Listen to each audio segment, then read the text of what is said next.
The mesh brushes turn your masking into instant geometry generation tools.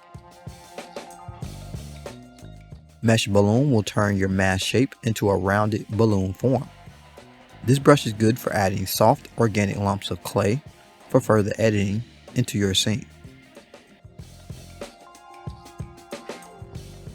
While maintaining your current viewing position, you can add to your generated form by holding the Shift key before releasing your next shape. This also allows you to subtract by holding the Alt key before concluding your drawing. Mesh Extrude creates flat bevel geometry from your shapes.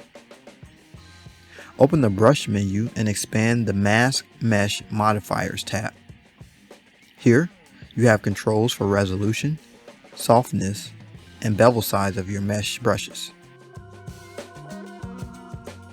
Mesh Extrude Prop Depth creates circular flat beveled shapes and holes if you hold the Alt key.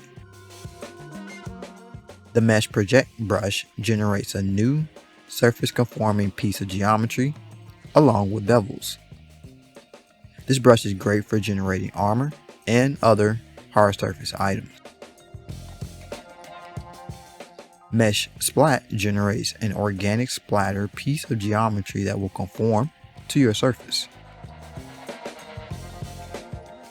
With live booleans enabled, mask mesh brushes change how they perform. Holding Shift when creating will generate a new additive boolean subtool. Holding the Alt key will generate a new subtractive boolean subtool.